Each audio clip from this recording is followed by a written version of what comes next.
नमस्कार, city channel में आपका स्वागत है। सिटी रिपोर्ट के आज के इस अंक के साथ मैं हूं सरिता रावत। शनिवार को चंबा के प्लाहा इन्फोटेक ZCA संस्थान द्वारा चंबा में अबेकस कोर्स का शुभारंभ किया गया। इस कोर्स को करने के जिला के लोग अपनी अंक गणितीय गणना को तीव्र बना सकते हैं। संस्था द्वारा ब्रैग्नम कंपनी के साथ जुड़कर चंबा में इस कोर्स को शुरू किया गया है ताकि जिला के लोगों में भी इस शिक्षा का प्रचार हो सके। चंबा के लोगों को गणित विषय में प्रवीण बनाने के उद्देश्य से एक नया कदम उठाते हुए चंबा के शिक्षा से जुड़े संस्थान प्लाह इन्फोटेक ZCA द्वारा चंबा में अबेकस शिक्षा को शुरू किया जा रहा है। इसके लिए संस्थान द्वारा ब्रैग्नम कंपनी के साथ जुड़कर चंबा में इस कोर्स को शुरू किया गया है ताकि जिला के लोगों में भी इस शिक्षा का प्रसार हो सके। अबेकस कोर्स के बारे में जानकारी देते हुए प्लाह इन्फोटेक ZCA चंबा के डायरेक्टर नितिन प्लाह ने बताया कि चंबा में इस कोर्स को शुरू करने का प्रमुख उद्देश्य लोगों में अंक गणितीय गणना को तीव्र बनाना है ताकि जिला के लोग भी भारतवर्ष के अन्य राज्यों की तरह इस विषय में प्रवीणता हासिल कर पाएं। आज की डेट में अबेकस हमारा चंबा में लाने का मकसद बहुत साफ सुथरा है कि हमारे शिक्षा स्तर के अंदर जो मैथ की भूमिका है वो कहीं ना कहीं हमारे बच्चों में इतनी कमी पाई गई है कि हमारे बच्चों में एंट्रेंस टेस्ट की जब बात आती है कि भी एंट्रेंस टेस्ट पास कर रहा है तो हमारे बच्चे इंटेलिजेंट हैं, आउटपुट देने वाले हैं, लेकिन उनको क्या होता है कि वो कैलकुलेशन में कहीं ना कहीं फंस जाते हैं आगे कि सर हम फास्ट कैलकुलेशन नहीं कर पाते। क्योंकि ये हमारे पास बहुत सारी इंक्वायरीज जनरेट होने के बाद हम लोगों ने ये स्टेप लिया है कि वो सिर्फ इंग्लिश और मैथ्स के अंदर आके फंस जाते हैं। तो इंग्लिश का तो हम लोग ऑलरेडी स्टेप आउट किए हैं कि इंग्लिश स्पीकिंग कोर्स हम लोग करवाए जा रहे हैं, लेकिन ये मैथ्स में ये प्रॉब्लम शायद हमारी एज जब मैं स्कूल के अंदर था तब भी हम लोगों ने फील किया कि 95% पर्सन जो मैथ्स में प्रॉब्लम की वजह से आगे नहीं जा पाता या कोई एंट्रेंस टेस्ट पास नहीं कर पाता, तो वो मैथ्स का फोबिया नहीं था, वो फोबिया था बेसिकली कि आप किस ढंग से उसको प्रेजेंट कर रहे हैं। सिटी चैनल के लिए चंबा से पुनीत मल्होत्रा की रिपोर्ट। 5 अक्टूबर को शिमला से शुरू हुई रेड डे हिमालयन रैली शनिवार को मनाली में संपन्न हो गई। मनाली में रैली का हिस्सा रहे लगभग 150 प्रतिभागियों ने समापन समारोह में भाग लिया और विजेता प्रतिभागियों को नकद पुरस्कार के साथ साथ मोमेंटो दिए गए। रेड डे हिमालयन रैली में प्रसिद्ध फिल्म स्टार सोहेल खान ने भी भाग लिया। रेड डे हिमालयन रैली का समापन समारोह मनाली में आयोजित किया गया। 5 अक्टूबर को रैली शिमला से शुरू हुई थी और लेह से वापस होती हुई मनाली में समाप्त हुई। रैली में हिस्सा ले रहे लगभग 150 प्रतिभागियों ने समापन समारोह में भाग लिया और विजेता प्रतिभागियों को कैश प्राइज के साथ साथ मोमेंटो भेंट किए गए। रेड डे हिमालयन रैली में समराला पंजाब के निवासी अमर तेजपाल सिंह ने एक्स टीम कैटेगरी में प्रथम स्थान हासिल किया और अमर को 1 लाख रुपए कैश प्राइज दिया गया। हर दिन एक डिफरेंट फाइट थी, हर रोज रिजल्ट जब शाम को लगते थे तो एक नई फाइट शुरू हो जाती थी। लास्ट 6ठे दिन तक हम लास्ट स्टेज तक फाइट ही कर रहे हैं। तो हर सेकंड हर मोमेंट हमारे लिए बहुत प्रेशियस था। प्रसिद्ध फिल्म स्टार सोहेल खान ने भी रेड डे हिमालयन रैली में हिस्सा लिया था और वे भी इस मौके पर उपस्थित रहे। सिटी चैनल के लिए मनाली से शिवराम राणा की रिपोर्ट। पति की लंबी उम्र की कामना के लिए दिन भर निर्जला व्रत रखकर महिलाएं हर वर्ष करवा चौथ का व्रत रखती हैं। करवा चौथ व्रत को लेकर हमीरपुर की महिलाओं ने शाम को इकट्ठे होकर व्रत की सभी रस्मों में बढ़ चढ़कर भाग लिया। पति की लंबी उम्र की कामना के लिए दिन भर निर्जल व्रत रखकर महिलाओं द्वारा हर साल व्रत किया जाता है। करवा चौथ व्रत को लेकर हमीरपुर जिला भर में महिलाओं ने व्रत की सारी प्रक्रियाओं में हिस्सा लिया। हमीरपुर के वार्ड नंबर 8 में आयोजित कार्यक्रम में महिलाओं ने करवा चौथ के उपलक्ष्य में एक कार्यक्रम का आयोजन किया। शाम के समय महिलाओं ने एक जगह पर इकट्ठे होकर व्रत की रस्मों को निभाया, जिसमें सरगी रस्म के साथ साथ थाली पूजन की रस्म में भी बढ़ चढ़कर हिस्सा लिया। भारती व वंदना ने बताया कि करवा चौथ व्रत के अवसर पर शाम की पूजा का विशेष महत्व है और इस पूजा को सूर्यास्त से पहले किया जाता है और इस पूजा के बाद शाम को चांद देखने की रस्म से ही व्रत को पूरा माना जाता है। चौथ से पहले की जो पूजा की जाती है वो अखंड सौभाग्य के लिए, पति की लंबी आयु के लिए इसकी पूजा की जाती है और इसको सभी सुहागनें शाम ढलने से पहले करती हैं ताकि उनकी पति की आयु चिरायु हो। इस पूजा में क्या विधि होती है, कैसे की जाती है? इस विधि में गौरा माता की पूजा की जाती है, उसको उन्हें फूल दूध सब कुछ चढ़ाया जाता है और उनसे प्रार्थना की जाती है कि हे माता हमारे पति की आयु लंबी करो। ये जो सरगी पूजा है ये अखंड सौभाग्य की निशानी है। इसमें सारे मोहल्ले की 10-12 औरतें जो है वो इकट्ठी होकर सुहागियों का आदान प्रदान करती हैं और एक दूसरे को सरगी बांटती हैं। और इस पूजा के अवसर पर क्या किया जाता है? इस पूजा के अवसर पर सुबह उठ के सरगी खाई जाती है जो कि तारों की छाँव में खानी होती है। उसके बाद नहा धो के पूरा अपना विधि अनुसार उसको तैयार किया जाता है। शाम की पूजा की तैयारी की जाती है और शाम को मोहल्ले की सभी लेडीज़ जो वो इकट्ठी होके आपस में सुहागियों का आदान प्रदान करती हैं। सिटी चैनल के लिए हमीरपुर से अरविंदर सिंह की रिपोर्ट। जिला हमीरपुर के पॉलिटेक्निक कॉलेज के खेल मैदान बड़ू में सूर्यांश युवा मंडल बलह की ओर से आयोजित 5 दिवसीय क्रिकेट टूर्नामेंट का शनिवार को समापन हो गया। इस अवसर पर भाजपा युवा मोर्चा के राष्ट्रीय कार्यकारिणी सदस्य नरेंद्र अत्री ने बतौर मुख्य अतिथि शिरकत की और विजेताओं को पुरस्कार देकर सम्मानित किया। ग्रामीण प्रतिभाओं को निखारने के लिए सूर्यांश युवा मंडल बल द्वारा निरंतर प्रयास किए जा रहे हैं और इसी के चलते युवा मंडल द्वारा हर साल क्रिकेट टूर्नामेंट आयोजित करवाए जाते हैं। हमीरपुर के पॉलिटेक्निकल कॉलेज खेल मैदान बड़ू में 5 दिवसीय क्रिकेट टूर्नामेंट प्रतियोगिता का समापन किया गया। इस अवसर पर भाजपा युवा मोर्चा के राष्ट्रीय कार्यकारिणी सदस्य नरेंद्र अत्री ने बतौर मुख्य अतिथि शिरकत कर विजेताओं को पुरस्कृत भी किया। इस अवसर पर नरेंद्र अत्री ने कहा कि युवा मंडल द्वारा ग्रामीण स्तर के युवाओं को एक मंच प्रदान किया जा रहा है जो कि बधाई योग्य है। उन्होंने कहा कि सांसद अनुराग ठाकुर द्वारा प्रदेश में खेलों को बढ़ावा देने के लिए बढ़िया काम किया गया है और जो कार्य भाजपा सरकार के कार्यकाल में हुआ है वो कार्य वर्तमान कांग्रेस सरकार प्रदेश में नहीं कर पा रही है। आज के युग में जिस तरह की कड़ी प्रतिस्पर्धा के दौर से युवाओं को अपने जीवन में गुजरना पड़ता है, उसके लिए उनका शारीरिक और मानसिक तौर पर चुस्त तंदुरुस्त होना बहुत ज़रूरी है और इसी तरह की गतिविधियां युवाओं को सशक्त बनाती हैं और शारीरिक और मानसिक तौर पे सशक्त नौजवान है वही आने वाले जीवन में कड़ी प्रतिस्पर्धा के दौर से आत्मविश्वास पर खरा उतर सकता है। मैं इस युवक मंडल को बधाई देना चाहूँगा और आशा व्यक्त करूँगा कि आने वाले समय में सामाजिक बुराइयों से लड़ने के लिए युवा आगे आएंगे और इस तरह की गतिविधियों को ज़्यादा से ज़्यादा प्रोत्साहन देकर इन गतिविधियों में ज़्यादा से ज़्यादा हिस्सा लेकर समाज के प्रति अपने दायित्व का निर्वाह करेंगे। कि प्रोफेसर प्रेम कुमार धूमल ने जो खेलों के लिए काम किया, जो खिलाड़ियों के लिए काम किया, वो आज तक इस प्रदेश में किसी सरकार ने नहीं किया। सरकारी नौकरियों में 3% का आरक्षण प्रोफेसर प्रेम कुमार धूमल जी द्वारा दिया गया, जिसके तहत इस प्रदेश के विभिन्न खेलों के हॉकी, फुटबॉल, एथलेटिक्स, जूडो जैसी सभी खेलों के खिलाड़ियों को 300 से अधिक पदों पर खिलाड़ियों की नियुक्तियां हुई। ये केवल प्रोफेसर प्रेम कुमार धूमल जी का कार्यकाल था। सिटी चैनल के लिए हमीरपुर से अरविंदर सिंह की रिपोर्ट।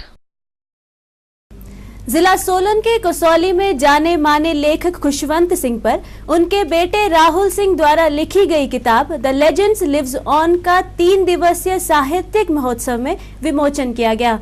इस मौके पर पूर्व प्रधानमंत्री मनमोहन सिंह की बेटी दमन सिंह सहित भारत के जाने माने लेखकों के अलावा पाकिस्तान के लेखक भी उपस्थित थे। सोलन में प्रख्यात लेखक खुशवंत सिंह पर लिखी गई पुस्तक द लेजेंड लिव्स ऑन का विमोचन किया गया। लिट फेस्ट के पहले सत्र में अशोक चोपड़ा ने खुशवंत सिंह के जीवन पर प्रकाश डाला। लिट फेस्ट में उस समय माहौल काफी भावुक हो गया जब पाकिस्तान के लेखक फकीर इजाजुद्दीन ने राहुल सिंह को उनके पिता की जन्मभूमि के घर की ईंट भेंट की। दूसरे सत्र में राहुल सिंह ने अपने पिता पर लिखी इस पुस्तक के बारे में विस्तार से जानकारी दी। उन्होंने कहा कि उनके पिता जिंदा दिल और मजाकिया इंसान थे।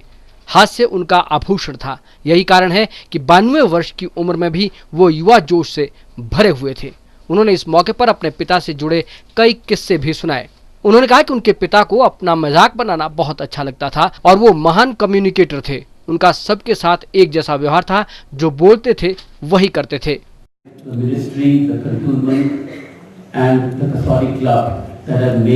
The Kushwant Singh Literary Festival possible. We began We began 2 years ago with the encouragement of Brigadier Anant Narayanan, who is here with us, and his wife Aparna.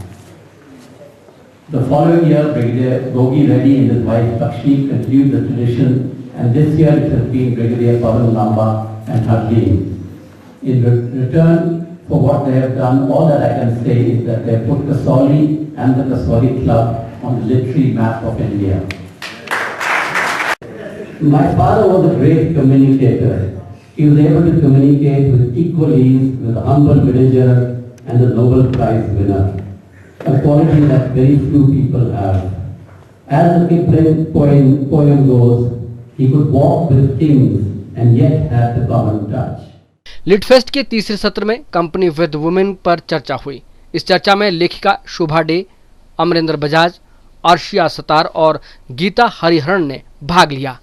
चर्चा का संचालन शोभा डे ने किया। चर्चा में भाग ले रही लेखिकाओं का मानना था कि जो महिला 5 मिनट के लिए भी उनसे मिलती थी वो इतनी प्रभावित हो जाती थी कि वो उनसे दोबारा मिलना चाहती थी। इस मौके पर पंजाब के पूर्व मुख्यमंत्री व पूर्व राज्यपाल सुरजीत सिंह बरनाला ने खुशवंत सिंह के व्यक्तित्व पर प्रकाश डाला। शोभा डे ने महान लेखक खुशवंत सिंह के जीवन पर चर्चा करते हुए बताया कि उनके दिलो दिमाग में हिंदुस्तान की तरह पाकिस्तान भी बसा था। उन्होंने बताया कि उन्हें प्रकृति से बेहद लगाव था। उन्हें आज पता चला कि खुशवंत सिंह क्यों यहाँ आते रहते थे। उन्होंने कसौली के नैसर्गिक सौंदर्य की जमकर तारीफ की। Humorless lives, for making us laugh at ourselves, for ridding us of quaint sexual hang-ups, for chucking old rules into the waste basket, for caring a damn. Jeena isi ka naam hai. Funny, there are some individuals you imagine will live forever and ever. They become such an intrinsic part of your life. You start taking their existence entirely for granted. Khushwant Singh was one such individual. You, dear Khushwant, were an incurable romantic, mushy, sentimental and gullible. Women used you. They used your contacts, your influence, much more than you ever used them. All you really ached for was to be surrounded by beauty and lashings of female flattery. God was kind. You received both generously. As a political commentator, you were far from astute. If anything, you were hopelessly naive. In colloquial lingo, you were a kaal ka bachcha. People fed you stories and you believed them. City channel के लिए सोलन से दयाराम कश्यप के साथ सोम मेहता की report. राजधानी शिमला स्थित YWCA में शनिवार को भूतपूर्व सैनिक संस्था शिमला द्वारा एक बैठक का आयोजन किया गया, जिसकी अध्यक्षता संस्था के अध्यक्ष और पूर्व मानक कैप्टन NR वर्मा ने की। इस बैठक में भूतपूर्व सैनिकों की विधवाओं और भूतपूर्व सैनिकों को पेश आ रही समस्याओं पर चर्चा की गई। शिमला के YWCA में भूतपूर्व सैनिक संघ द्वारा आयोजित आम सभा की अध्यक्षता संघ के अध्यक्ष और भूतपूर्व कैप्टन NR वर्मा ने की। इस बैठक में भूतपूर्व सैनिकों की विधवाओं और भूतपूर्व सैनिकों को पेश आ रही समस्याओं के बारे में चर्चा की गई। संघ के अध्यक्ष NR वर्मा ने कहा कि इस बैठक में भूतपूर्व सैनिकों की समस्याओं पर चर्चा की गई है। NR वर्मा ने सरकार से मांग की कि भूतपूर्व सैनिकों की विधवाओं को सम्मानित किया जाए और उन्हें पेश आ रही समस्याओं का तुरंत समाधान किया जाए। ये हमारी जो एक्स सर्विसमैन एसोसिएशन की मीटिंग होती है, ये त्रैमासिक मीटिंग होती है। इसमें हमारा मुख्य एजेंडे होते हैं भूतपूर्व सैनिकों के कल्याण के बारे में, भूतपूर्व सैनिकों की समस्या के बारे में, उनकी विडोज़ की भूतपूर्व सैनिकों की विडोज़ की समस्या के बारे में। इसमें हम इनसे पॉइंट्स लेते हैं और जो भी इनकी समस्या होती है अपने लेवल पर कुछ समस्याओं को हम यहाँ दूर करते हैं, यहाँ इसको संबंधित विभाग तक पहुँचाते हैं, जिसमें हमने काफ़ी सारी समस्याएं पहले संबंधित विभाग को दे भी दी हैं और काफ़ी सोल्यूशन भी मिल चुके हैं। और आज की जो समस्या हैं, जो आज हमारे पास आए हैं, पॉइंट्स आए हैं, ये हम सरकार तक पहुंचाएंगे और इसका सरकार से फैसला दिलाएंगे। हमें वेलफेयर से संबंधित आज की मीटिंग में पॉइंट्स मिले हैं, जैसे कैंटीन फैसिलिटीज़ के बारे में हैं, कुछ ECS के फैसिलिटीज़ के बारे में हैं और कुछ भूतपूर्व सैनिकों के उसके बारे में विडोज़ की हैं, जैसे इनको पेट्रोल पंप या ये गैस की एजेंसीज मिलनी चाहिए, इसके बारे में पॉइंट्स मिले हैं। और वीर नारियों और जो युद्ध विधवाएँ हैं और जो नॉर्मल जो नारीज हैं, विडोज़ हैं, उनको सरकार की तरफ से आर्मी डे वाले दिन कुछ मतलब इनको सम्मानित होना चाहिए, इनको संबोधित किया जाए और उन्हें कुछ सरकार की तरफ से या फौज की तरफ से, कमांड की तरफ से कुछ इनको दिया जाए। हमें ये पॉइंट्स आज मिले। शिमला के YWCA में शनिवार को भूतपूर्व सैनिकों द्वारा एक आम सभा का आयोजन किया गया, जिसमें भूतपूर्व सैनिकों को पेश आ रही विभिन्न समस्याओं पर चर्चा की गई। वहीं इस दौरान भूतपूर्व सैनिकों की विधवाओं को सम्मानित करने की मांग को सरकार के समक्ष रखने पर भी विचार विमर्श किया गया। कैमरामैन विक्रम कुमार के साथ मैं लक्ष्मी ठाकुर, सिटी चैनल शिमला। 123वां अखिल भारतीय ब्रह्म समाज अधिवेशन 2014 का आयोजन शिमला के कालीबाड़ी हॉल में किया जा रहा है। यह अधिवेशन 11 अक्टूबर से 13 अक्टूबर तक आयोजित किया जाएगा, जिसमें देश प्रदेश के 70 से 80 प्रतिभागी भाग ले रहे हैं। शिमला के कालीबाड़ी हॉल में ब्रह्म समाज द्वारा 3 दिनों तक चलने वाला 123वां अखिल भारतीय ब्रह्म समाज अधिवेशन आयोजित किया जा रहा है। इस अधिवेशन में देश भर के 70 से 80 प्रतिभागियों ने बढ़ चढ़कर भाग लिया। हिमालय ब्रह्म समाज के अध्यक्ष राजकुमार भारद्वाज ने इस अधिवेशन के बारे में जानकारी देते हुए बताया कि इस तरह के अधिवेशन हर वर्ष पूरे देश में किए जाते हैं। उन्होंने बताया कि इस अधिवेशन में कन्या भ्रूण हत्या, बाल विवाह जैसी सामाजिक कुरीतियों पर चर्चा की जाएगी। राजकुमार भारद्वाज ने कहा कि ये संस्था सामाजिक कार्य भी करती है। जो भी सामाजिक विषय है, जैसे कन्या भ्रूण हत्या या आपके ये जो विधवा विवाह वाला, इस तरह के जो हमारे राजा राममोहन राय थे, उन्होंने, आपको याद होगा कि उन्होंने ही ये जब शुरू की थी, इसकी स्थापना की थी, तो उन्होंने जो सती प्रथा थी उसके विरुद्ध आवाज उठाई थी और उस सती प्रथा को उन्होंने बंद करवाया। तो तब से ही जो सामाजिक कार्य है ये संस्था करती आ रही है। तो विभिन्न हमारा उसी पे हमारा फोकस रहता है और वो जो समाज में इस तरह की जो बुराइयां आ रही है उनको दूर करने का हमारा कार्यक्रम रहता है। और हम इसमें प्लानिंग करेंगे कि यहाँ का जो हमारी जगह है इसका सदुपयोग हो और हम यहाँ कोई अच्छा चिकित्सालय बनाए और स्कूल बनाए और गरीबों के लिए एक धर्मशाला रहने के लिए बनाए। तो इस तरह का हमारा इसमें चर्चा होने वाली है। इस 3 दिन के जो आयोजन है हमारा, तो हम अपने जो अखिल भारतीय स्तर के लोग यहाँ आए हैं उनसे भी निवेदन करेंगे कि वो भी हमें इसमें से। शिमला के कालीबाड़ी हॉल में 3 दिनों तक 123वां अखिल भारतीय ब्राह्मण समाज अधिवेशन आयोजित किया जा रहा है। इस अधिवेशन में देश भर से 70 से 80 प्रतिभागी भाग ले रहे हैं। अधिवेशन में विभिन्न विषयों पर चर्चा की जाएगी। सिटी के लिए शिमला से विक्रम कुमार के साथ अमीश चौहान।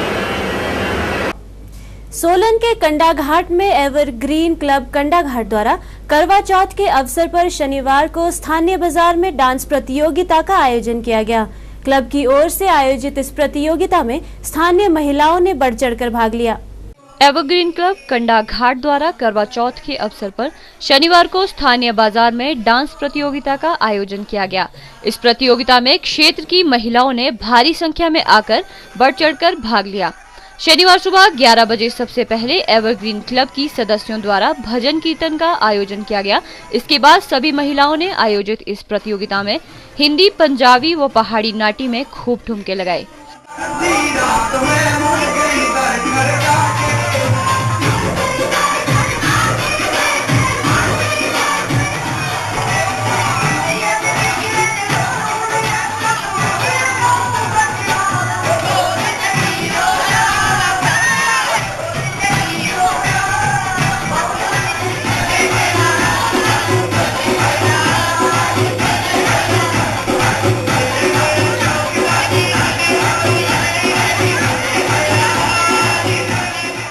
एवरग्रीन क्लब कंडाघाट की उप प्रधान अनुराधा सिंह ने बताया कि करवा चौथ पर क्लब द्वारा आयोजित इस डांस प्रतियोगिता में स्थानीय महिलाओं ने खूब उत्साह से भाग लिया।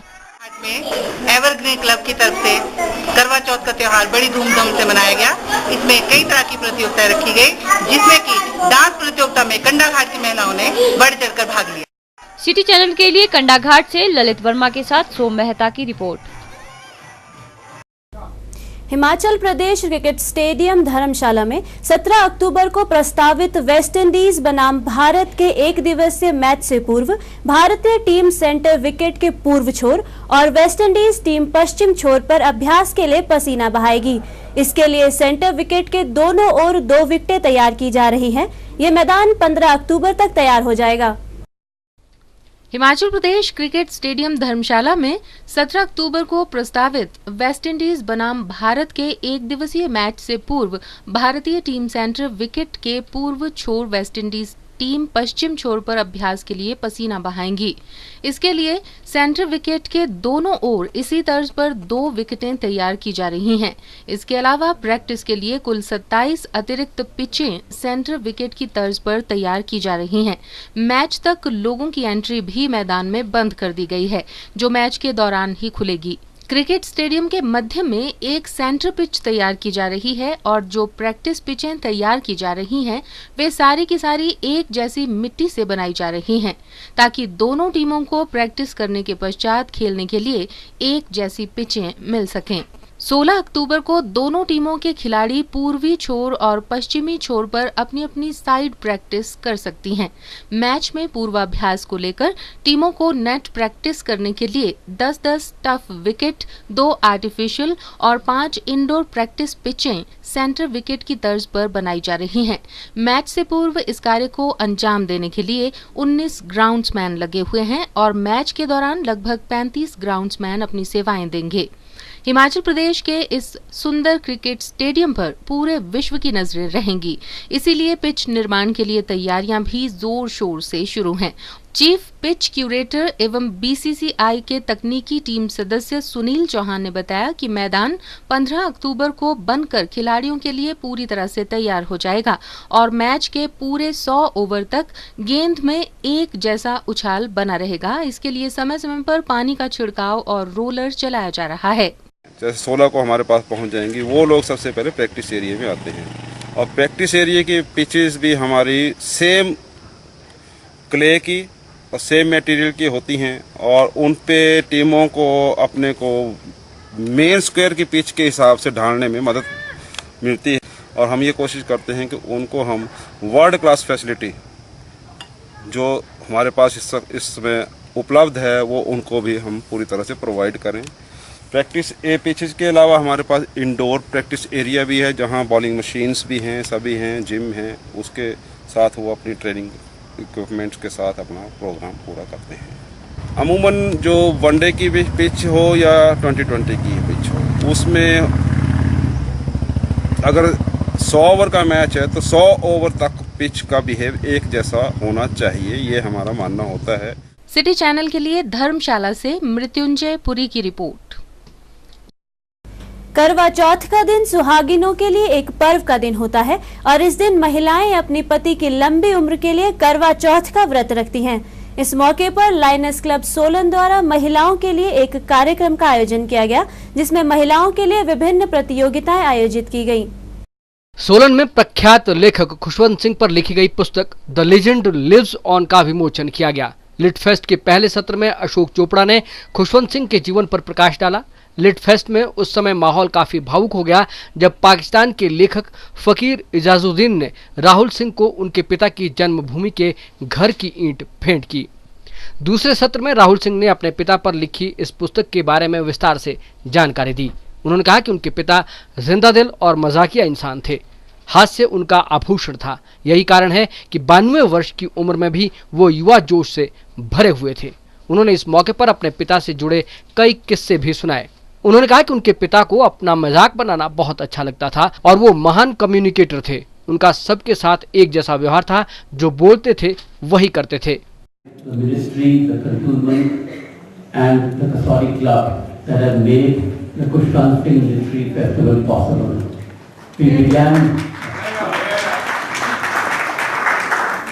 We began 2 years ago with the encouragement of Brigadier Anant Narayanan, who is here with us, and his wife Aparna.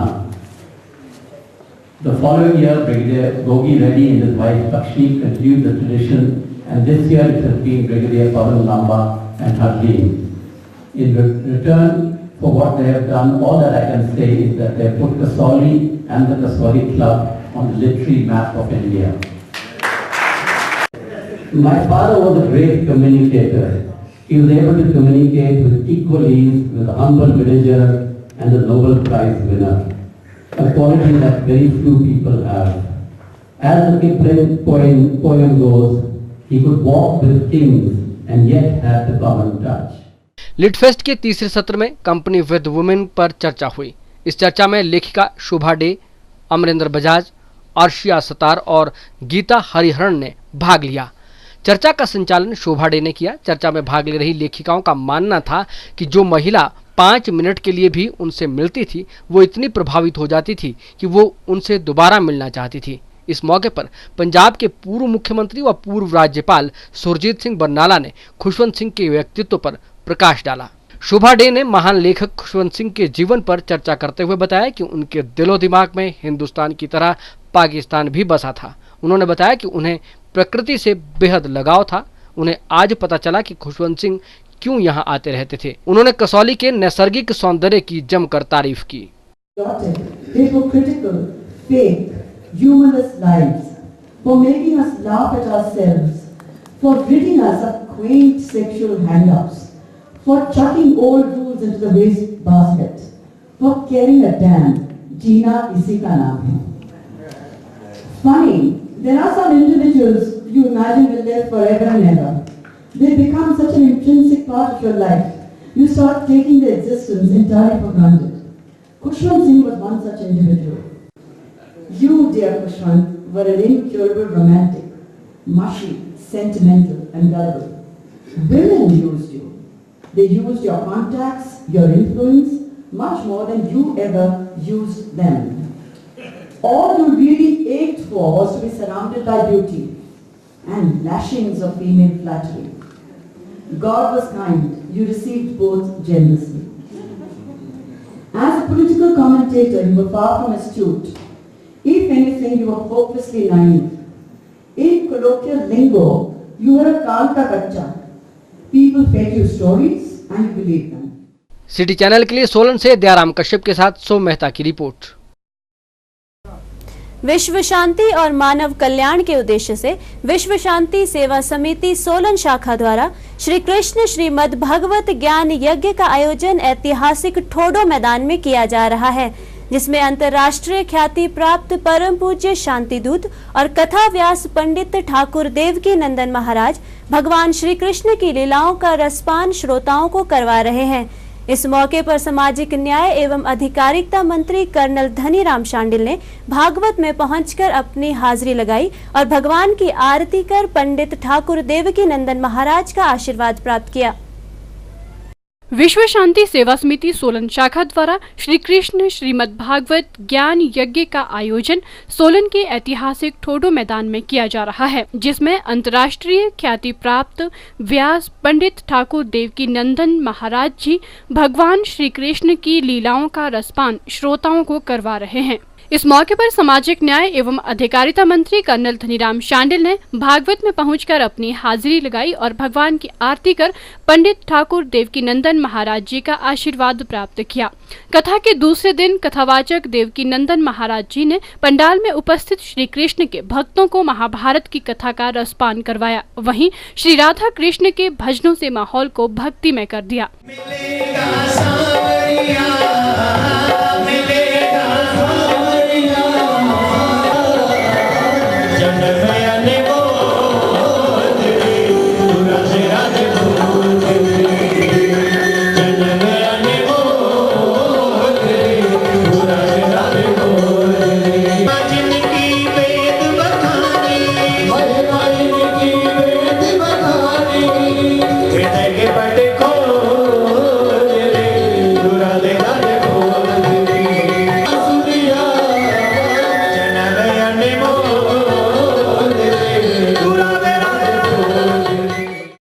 Colonel Dhaniram Shandil ने कहा कि ऐसे आयोजनों से लोगों को आत्मिक शांति मिलती है। उन्होंने कहा कि मनुष्य को फल की इच्छा किए बिना निस्वार्थ भाव से कर्म करना चाहिए।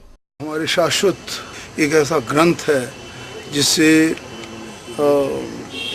अपने कर्म करने की और काम करने की तरफ बढ़ने की और फल की ना चिंता करने की मैं समझता हूँ इस शिक्षा मिलती है।